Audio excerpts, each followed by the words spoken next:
पुढील कार्यक्रम प्रसारित करणारे आहेत जॉयसमेर मिनिस्ट्रीचे मित्र आणि भागीदार. एक सांगू, मला काय आढळून आलंय की जर एखाद्याला आनंदी राहायचं नसेल तर त्याला कोणीही आनंदी करू शकत नाही. हा निर्णय आपणच घ्यायला हवा की मी एक दयनीय जीवन जगणार नाही म्हणजे नाही.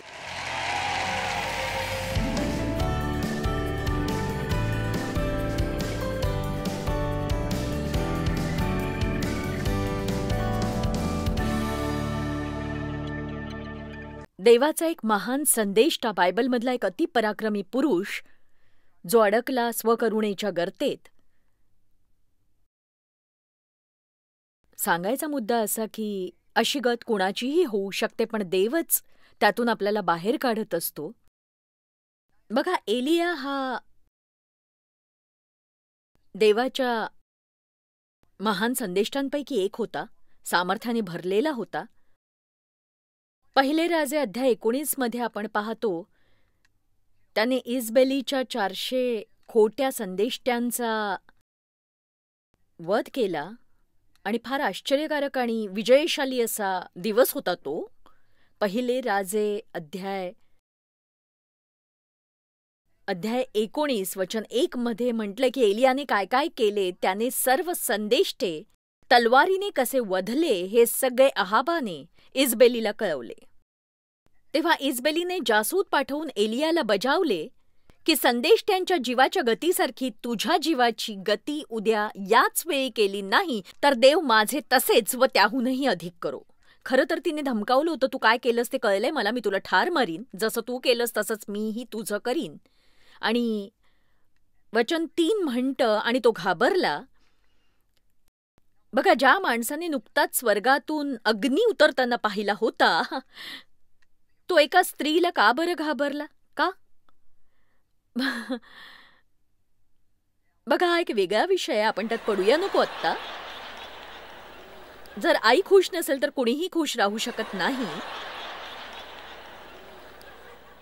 आणि बघा, एलिया खूप थकलेला होता. त्याने मोठी सेवा केली होती. जर तुम्ही बायबलचा अभ्यास केलात तर कळून येईल की त्याने एक हाती त्या सगळ्या 400 खोट्या संदेष्ट्यांचे तुकडे केले होते. आणि मी कल्पनाच करू शकत नाही की त्याची किती शक्ती यासाठी खर्ची पडली असेल. त्याने केलेलं काम फारच मोठं होतं. त्याने शक्तिशाली प्रार्थना करून आग बोलावली, सगळं काही थक्क करणारं असं होतं. आणि प्रभूची स्तुती असो, म्हणजे बघा, संमेलन झाल्यानंतर मी असं म्हटलं, काम फत्ते झालं काम, एक महान कार्य घडून आलं, हालेलुया. 800 लोकांचा उद्धार झाला, अद्भुत असं काही घडलं, लोकांची आयुष्य बदलली. कधी कधी वचन सेवा केल्यानंतर मी इतकी थकते, कधीतरी वाटतं की आयुष्यात पुन्हा कधी झोपच लागणार नाहीये मला, कधीच नाही. पण मग बाहेर जाऊन मॅक्रोनी आणि चीज खाल्लं की जरा टवटवी येते. सहसा मी असं काही खात नाही, पण कधीतरी शरीराला कुरवाया असं वाटतं. आजही मी तेच केलं. तुमच्यावर शब्दांचा असा भडीमार केल्यानंतर मी हॉटेल रूमवर गेले आणि मनात विचार केला, इतकी कशी काय थकू शकते मी? पुन्हा हेच काम मी करू शकते का कुणास ठाऊक. 2 तासाची झोप घ्यायची आणि पुन्हा इथे हजर व्हायचं. बघा, एलिया थकला होता, पण एक गोष्ट सांगू का मी? बघा, मी हे तुम्हाला फार गांभीर्याने सांगते की जर तुम्ही व्यवस्थित झोप घेतली आणि स्वतःला आनंदी ठेवण्यासाठी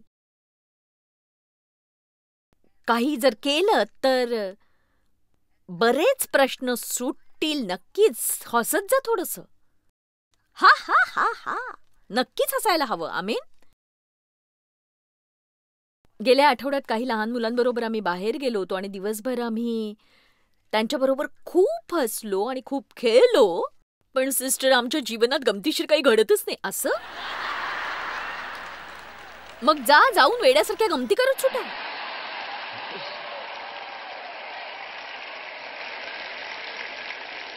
एक सांगू, मला काय आढळून आलंय की जर एखाद्याला आनंदी राहायचं नसेल तर त्याला कोणीही आनंदी करू शकत नाही. हा निर्णय आपणच घ्यायला हवा आहे की काहीही झालं तरी मी एक दयनीय जीवन जगणार नाही.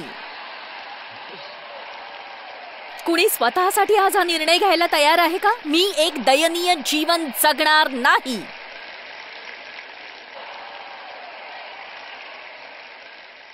तर आता हा देवाचा महान संदेष्टा आदल्या दिवशी 450 खोट्या संदेष्टांची कत्तल केल्यावर एका स्त्रीमुळे पळत होता. वचन 3 मध्ये असं म्हटलंय, हे ऐकून एलिया जीव घेऊन पळाला आणि तो यहुदातील बैरशेबा इथे आला. मला वाटतं 40 मैलाची शर्यत पळून ही एवढी वाईट स्थिती झाली नसती त्याची. आणि आता तो इजबेलीच्या पकडीतून सुटला. मला हे आवडलं. त्याने आपल्या चाकराला ठेवले. तुम्हाला स्वकरुणेची पार्टी आयोजित करायची असेल तर तुमच्यासोबत कुणीच नको. या पार्टीसाठी तुम्ही कुणालाही आमंत्रण देत नाही. ही पार्टी कशी आखायची ते मी तुम्हाला शिकवीन.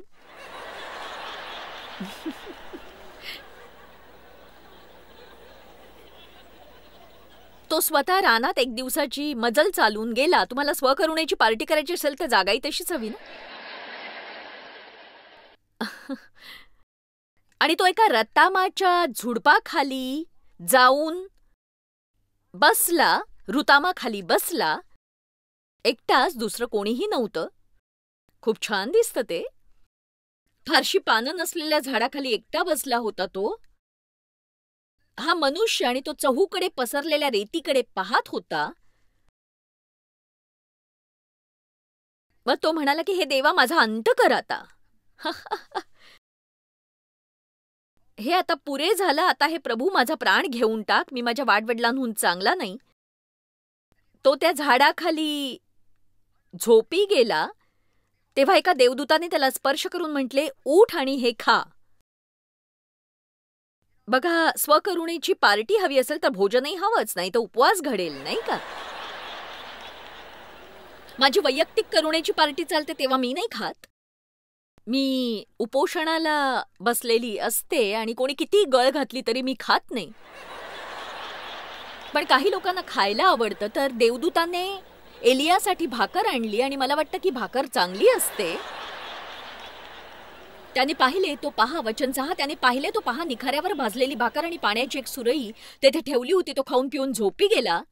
आणि मग देवाच्या दूताने पुन्हा दुसऱ्यांदा त्याच्याकडे येऊन त्याला स्पर्श करून म्हटले, उठ आणि हे खा, कारण तुला खडतर प्रवास करायचा आहे. बघा, इथे आपल्यासाठी छान संदेश आहे. एलियाला जे हवं होतं ते मिळालं, कारण त्या परिस्थितीत त्याला हवी होती एक निवांत झोप आणि पोटभर जेवण.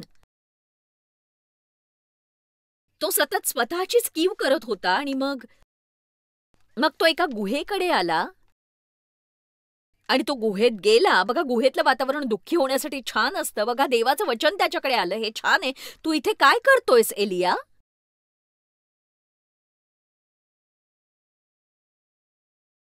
तो म्हणाला, मी तुझ्यासाठी फार ईर्ष्यायुक्त झालो देवा, कारण इस्रायल लोकांनी तुझा करार पाळण्याचे सोडले, तुझ्या वेद्या मोडल्या, तुझे संदेष्टे तलवारीने वधले. आता हे ऐका, मीच काय तो एकटा उरलो आहे. मी एकटा उरलोय देवा, जो तुझ्यावर प्रेम करतो. हे तर असं वाटतं की जसं माझ्या कुटुंबात मीच काय ती ख्रिस्ती आहे देवा, आणि हे माझ्यासाठी कठीण आहे. माझ्या ऑफिसमध्ये मी एकटीच ख्रिस्ती आहे. प्रभू, मला या भयंकर जागेतून बाहेर काढ. ओ, तुम्हीच म्हटलं होतं ना की तुम्हाला प्रभूसाठी उपयोगी पडायचंय. नाही, ते दुसरं कुणीतरी असेल कदाचित. आणि मग देव त्याला म्हणाला, वचन 11, तू इथून बाहेर निघून पर्वतावर परमेश्वरापुढे उभा राहा. तेव्हा पहा, परमेश्वर जवळून जात असताना त्याच्या समोरून मोठा सोसाट्याचा वारा सुटून डोंगर विदारत व खडक फोडत होता. आणि बघा, देव सगळं काही फोडत होता. आणि तुम्हाला वाटलं असेल की हे पाहून एलिया सरळ झाला असेल, पण 12 मिनिटं भूमिकंपानंतर अग्नी प्रकट झाला. पण त्या अग्नीतही परमेश्वर नव्हता. मग त्या अग्नीनंतर एक शांत मंद वाणी झाली. एलियाने ती वाणी ऐकताच आपल्या झग्याने आपले तोंड झाकून घेतले आणि तो बाहेर जाऊन त्या गुहेच्या तोंडाशी उभा राहिला. मग त्याला दुसऱ्यांदा अशी वाणी ऐकू आली, तू इथे काय करतोयस? मला वाटतं की आज देव लोकांना काही म्हणू इच्छितोय. काही लोक इथे असतील, काही टीव्हीवरून पाहत असतील.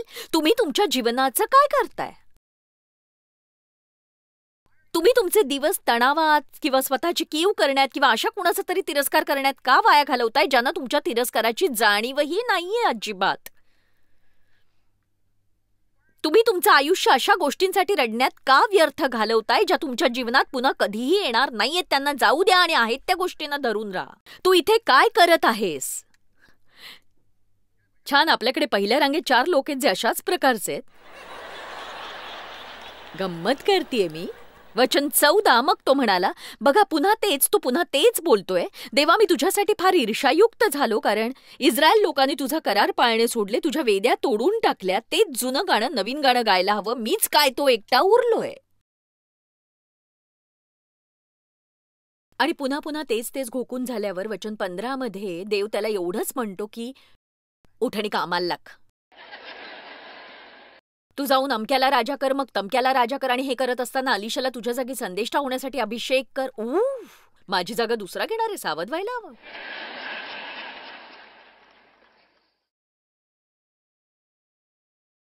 जेव्हा जेव्हा मला स्वकरुणेची लहर यायची तेव्हा तेव्हा मी पार्टी करायचे, आणि माझी पार्टी नेहमीच काही कारणास्तव न्हाणी घरात संपायची. मला त्याचं कारण कळलेलं नाही, पण मी लादी पुसायचे, त्यासोबत स्वतःची कीव करायचे, कारण देव फुटबॉल बघत असायचा. आमची मुलं बाहेर खेळत असायची आणि मी सोडून प्रत्येक जण आनंदात असायचा.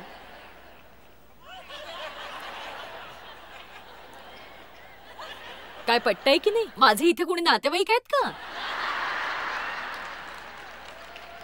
सगळे खुश आहेत. मी पूर्ण आठवडा कष्ट करून सगळं स्वच्छ करते आणि तुम्ही मात्र सुट्ट्यांमध्ये येऊन इकडे तिकडे लोळता, फुटबॉलची मॅच बघत राहता, गोल्फ खेळता, मुलंही खेळतात, पण माझी कुणाला परवा आहे का? कुणालाच नाही. आहे कुणाला माझी परवा? आहे माझी परवा? कुणालाच परवा नाहीये माझी. ओ,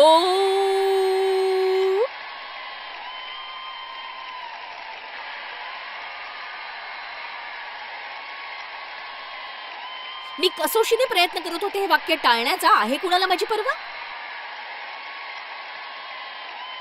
नंतर बघूया, शेवटी बघूया, उद्या बघूया, मला नाही माहित. पण असं नेहमी व्हायचं. जेव्हा जेव्हा मला स्वतःची कीव यायची तेव्हा मी खूपच बडबड करायचं. इथे अशा स्त्रिया आहेत का? काम करता तुम्ही आणि बघा, तुम्ही आवाज करता, दारं आणि खिडक्या जोरजोरात आपटता, सगळ्यांसमोर मोठ्याने व्हॅक्यूम क्लीनर चालवता, आणि मग जेव्हा मला माझे अश्रू आवरणं कठीण व्हायचं तेव्हा मी आमच्या घराच्या मागे असलेल्या न्हाणी घरात जाऊन रडत बसायचे. जमिनीवर पडून खूप रडायचे.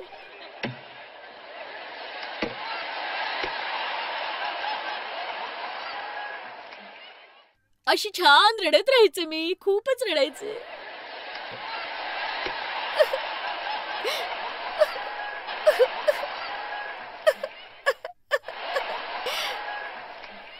आणि हो, तेव्हा सुद्धा मी वचन शिकवायचे बरं का.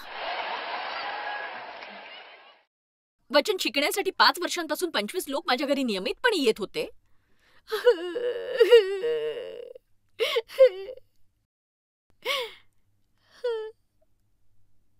एकदा मी देवाचा आवाज ऐकला, काय करतेयस?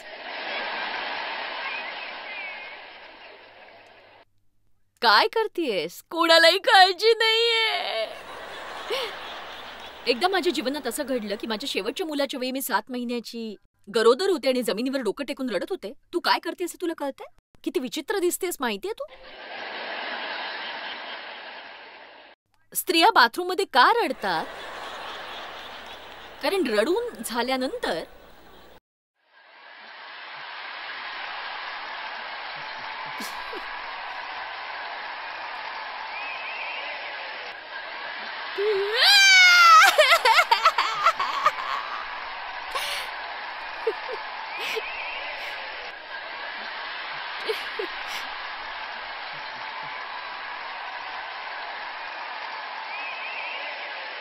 चेहरा इतका विचित्र दिसत असतो. म्हणजे काजळ पसरलेलं असतं, डोळे लाल झालेले असतात, इतकं वाईट दिसत असतं ते, आणि तुमचे केस सुद्धा विस्कटलेले असतात, आणि मग असं असतं. आणि मग मी काय करायचं ते सांगते की देव जिथे असायचा ना त्या खोलीत मी जायचे.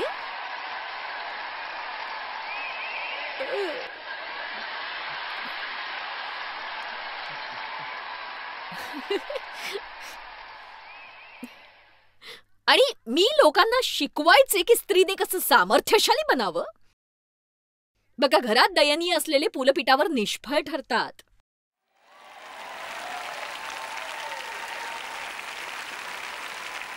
आणि माझ्या बाबतीत हे अक्षरशः घडत होतं. आणि प्रिये, तू किचन मध्ये चालली असतं माझ्यासाठी चहा आणशील?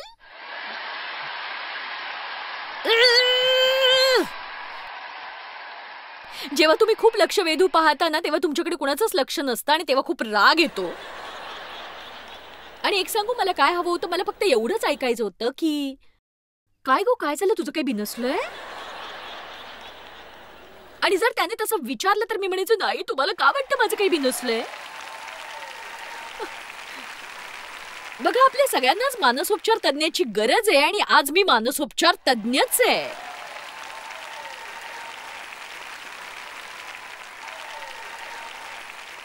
बघा, मी हा संदेश सेंट लुईसहून इथपर्यंत खास तुमच्यासाठी आणलाय.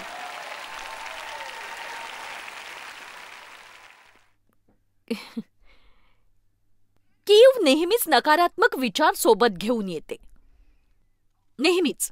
त्यामुळे तुमच्याकडे नसलेल्या गोष्टींची खंत तुम्हाला सतत जाणवते. मी तुम्हाला 2 जुळ्यांची गोष्ट सांगते. 2 जुळे भाऊ अगदी एकसारखे होते, फक्त त्यातला एक आशावादी होता, एक निराशावादी होता. ते अगदी सारखे दिसायचे, त्यांची उंची सारखी होती. त्यातला एक निराशावादी होता, एक आशावादी होता. आई वडील काळजीने त्याला डॉक्टरकडे घेऊन गेले. तर डॉक्टरने म्हटलं की यावर्षी त्यांच्या वाढदिवसाला तुमच्या निराशावादी मुलाला एक महागडी रेसिंग सायकल भेट द्या आणि आशावादी मुलाला शेणाचा एक डब्बा द्या. आशावादी मुलाला शेणाचा एक डब्बा द्या. मग त्यांच्या वाढदिवशी निराशावादी मुलाला महागडी सायकल दिली गेली आणि त्याने ती पाहून म्हटले की ओ, यामुळे कदाचित माझं तंगडं मोडेल. आशावादी मुलाने शेणाचा डबा उघडला आणि क्षणभर विचार केला आणि आनंदाने उड्या मारत तो बाहेर पळाला आणि तो म्हणाला, तुम्ही मला फसवू शकत नाही, एवढं शेण आहे म्हणजे वासरूही असणारच आहे नक्की.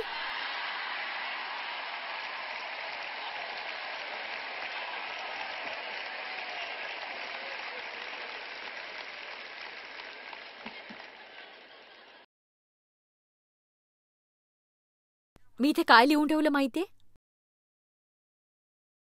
नकारात्मक स्थितीतही सकारात्मक विचार करायला शिकणं ही तुम्ही तुमच्यासाठी करत असलेली एक सर्वोत्तम अशी गोष्ट आहे. मला हे वाक्य फार आवडलंय आणि मी हेच वाक्य आता फेसबुकवर टाकणार आहे. सकारात्मक विचार मनात यायची वाट पाहून नका, तुमचे विचार तुमच्याच हातात आहेत. सकारात्मक विचारच निवडा. सगळ्या बाजूने निराशा येऊनही अब्राहम निराश झाला नाही, कारण त्याने विश्वास धरला. दावीद म्हणाला, जिवंतांच्या भूमीवर मी परमेश्वराचा चांगुलपणा पाहीन असा विश्वास मी न धरला तर कसे होईल. काही लोक कटू आठवणींचा साठा असतात आणि ते आपल्या मनामध्ये सगळ्या कटू आठवणी साठवून ठेवतात, म्हणजे त्यांच्यावर झालेले सगळे अन्याय ते आठवतात. ते स्वतःची कीव करतात आणि त्यांच्यावर झालेल्या प्रत्येक अन्यायाची आठवण ते जपतात. लोकांनी त्यांच्यासाठी जे नाही केलं ते सगळं, त्यांनी उपसलेले सगळे कष्ट, त्यांनी बुडवलेला हक्क, हे सगळं ते आठवत बसतात. ते अशा लोकांना शोधतात जे त्यांना सहानुभूती दाखवतील आणि त्यांना तसं कोणी मिळालं नाही तर ते स्वतःची कीव करण्यातच धन्यता मानतात. पण एक सांगू, तुमच्यावर कितीही अन्याय किंवा अत्याचार झाले असले तरी तुम्हाला स्वतःसाठी न्याय कधीच मिळणार नाही. तुम्हाला दुखावणाऱ्या लोकांचा बदला घ्यायचा प्रयत्न करू नका तुम्ही, कारण तसं केल्यामुळे तुम्ही स्वतःला जास्तीत जास्त दुखवत असता. पण देव यथार्थ न्याय करतो आणि देवच तुमचा यथार्थ न्याय करील. एके दुपारी मी माझ्या खुर्चीत बसले, काहीतरी शोधू लागले. मी माझ्या महाशब्दकोशात प्रतिफळ हा शब्द शोधू लागले आणि मी पुष्कळसे शास्त्रभाग वाचले ज्यात म्हटलंय, देवाला झटून शोधणाऱ्यांना तो प्रतिफळ देत असतो आणि जेव्हा तो येईल तेव्हा त्याच्या हाती प्रतिफळ असेल आणि विश्वासूपणे त्याची वाट पाहणाऱ्या लोकांना तो प्रतिफळ देतो. लक्षात ठेवा की जर तुम्हाला कोणी दुखावलं असेल आणि याला कोणी अपवाद नाहीये, तुम्ही जर प्रभूवर विश्वास ठेवला असेल आणि त्याची वाट पाहत असाल, तुम्ही जर कटुतेने भरले गेले नसाल, तुम्ही मनातल्या मनात दुसऱ्या लोकांना दोष देत नसाल, तुम्ही कटू भावना कुरवाळत स्वतःची कीव करत नसाल, तुमचं प्रतिफळ येतंय, भरपाई येतीये.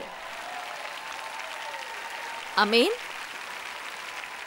तुम्ही एकाच वेळी दयनीय आणि शक्तिशाली दोन्ही असू शकत नाही, त्याचा काहीही फायदा नाही. मी स्वतःलाच हा संदेश देते की याचा लाभ आणखी कुणाला तरी होतोय सांगा. कटुता गोळा करण्यापेक्षा आपण आशीर्वाद गोळा करणारे झालो तर काय होईल सांगा मला तुम्ही. आजपासून तुम्ही आशीर्वादांची एक वही बनवा. प्रत्येक लहान मोठी गोष्ट त्यात लिहा जी देवाने तुमच्यासाठी केली आहे, ज्या प्रार्थनांची उत्तर मिळाली आहेत. जेव्हा तुम्हाला स्वतःची कीव करावीशी वाटत असते तेव्हा ती वही काढून वाचा. तणाव समोर असताना दावीद राजा स्वतःशी बोलायचा. दावीद राजा म्हणतो, हे माझ्या जीवा तू का खिन्न झालास, परमेश्वराची आशा धर.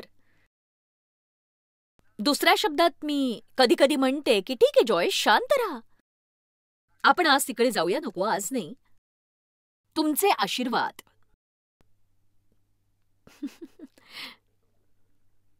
तुमचे आशीर्वाद मोजा. तुमचा श्वास चालू आहे ना. तुम्ही कारने इथे आला असाल, कारमध्ये बसून आलात, तुम्ही कुणाला तरी सोबत आणलंय, म्हणजे एका व्यक्तीला तरी तुमची काळजी आहे ना. नक्की आहे.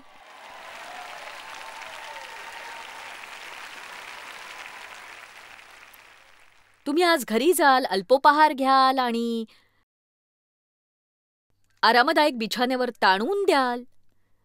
तुमचं कदाचित तारण झालं असेल, नसेल झालं तर बाहेर जाण्यापूर्वी तारण मिळवा तुम्ही.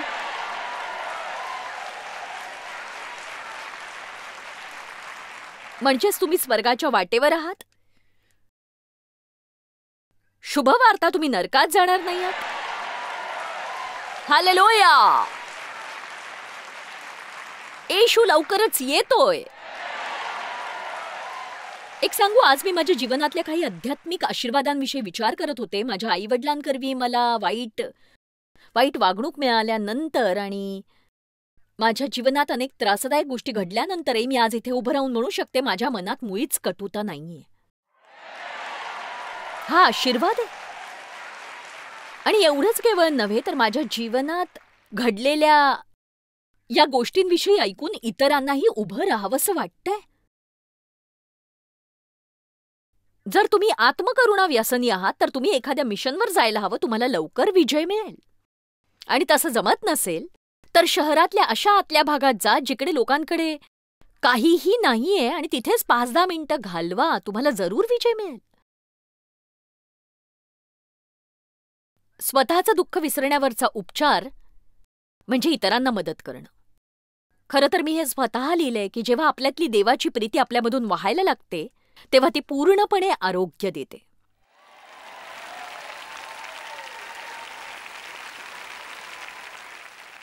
मी तुम्हाला एक लहानशी गोष्ट सांगणार आहे. चॅड नावाच्या एका मुलाची. तो लाजाळू आणि शांत होता. तो अशा मुलांपैकी होता ज्याच्याकडे दुर्लक्ष केलं जातं आणि ज्या मुलांना जमेस धरलं जात नाही आणि म्हणून तो नेहमी एकटाच असायचा. त्याच्यासोबत खेळायला कुणी तयार नसायचं. शाळेतली मुलंही त्याच्याकडे पाठ फिरवायची. एके दिवशी तो शाळेतून घरी आला आणि व्हॅलेंटाईन डे जवळ येत होता आणि तो म्हणाला की आई, मला माझ्या वर्गातल्या प्रत्येकाला व्हॅलेंटाईन बनवायचंय. आणि ती निराश झाली. तिने विचार केला त्याने असं काही न केलेलंच बरं, कारण शाळेतून घरी येताना ती इतर मुलांना बघायची. तो नेहमी सगळ्यांच्या मागे चालायचा आणि ते हसायचे, खेळायचे, एकमेकांना लटकायचे, पण हा मात्र एकटाच असायचा. चॅड कोणत्याही गोष्टीत सहभागी होत नव्हता. तरी सुद्धा तिने ठरवलं की आपल्या मुलाची विनंती मान्य करायची आणि म्हणून तिने जाऊन रंगीत खडू आणले आणि संपूर्ण 3 आठवडे रात्रभर जागून चॅडने स्वकष्टाने 35 व्हॅलेंटाईन कार्ड्स बनवली. आणि मग व्हॅलेंटाईन्स डे उजाडला आणि चॅडचा उत्साह ओसंडून वाहू लागला. त्याने काळजीपूर्वक ती सगळी भेटकार्ड आपल्या बॅगेत ठेवली आणि तो शाळेत गेला. तिने ठरवलं की ती त्याच्या आवडीची बिस्किट्स बनवेल, म्हणजे शाळेतून आल्यावर त्याला ती दुधासोबत खाता येतील, कारण तिला खात्री होती तो निराश होऊन परतेल. तिला खात्री होती की त्याला एक देखील व्हॅलेंटाईन कार्ड मिळणार नाही. आणि हाच विचार करून तिचा जीव आतल्या आत तुटत होता. आणि त्या दिवशी दुपारी तिने टेबलवर दूध आणि बिस्किटं ठेवली. जेव्हा तिने बाहेर मुलांचा गोंगाट ऐकला, तिने खिडकीबाहेर पाहिलं आणि सगळी मुलं हसत होती. पण चॅड मात्र शांत होता. कुणीही त्याच्याशी बोलत नव्हतं. तो भरभर चालत पुढे आला तेव्हा तिला वाटलं तो दुखावल्यामुळे घाईघाईत घरी येतोय आणि तिला वाटलं की तो येता येता ढसाढसा रडायला लागेल. पण तो आत गेला. त्याचे हात रिकामे होते. जेव्हा तिच्या मुलाने दार उघडलं तिने आवंढा गिळला आणि ती म्हणाली, बाळा, मी तुझ्यासाठी गरम दूध आणि बिस्किटं ठेवली आहेत. पण ते शब्द त्याच्या कानी पडलेच नाहीत. तो लगबगीने पुढे गेला. त्याचा चेहरा चमकत होता. तो हेच म्हणत होता, एकही नाही, एकही नाही. ती म्हणाली, मला ठाऊक होतं त्याला एकही मिळालं नाही. तो म्हणाला, आई, मी कुणालाही विसरलो नाही. मी प्रत्येकाला व्हॅलेंटाईन दिलं. मी एकालाही विसरलो नाही.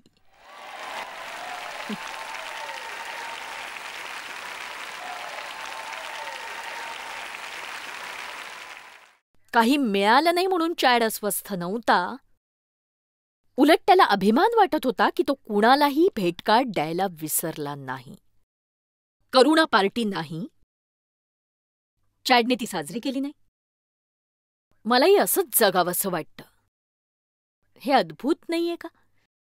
आपण सतत स्वतःची कीव करू शकतो, पण त्याची गरज नसते.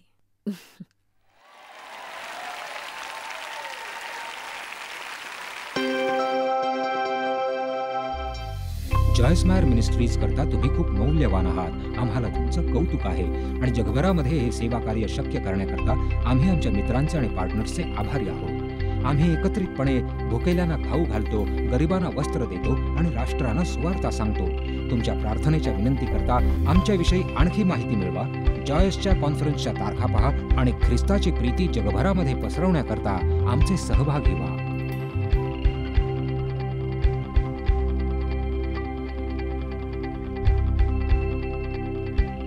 याचा सर्व खर्च जॉयस मायर मिनिस्ट्रीचे मित्र आणि भागीदार करत आहेत.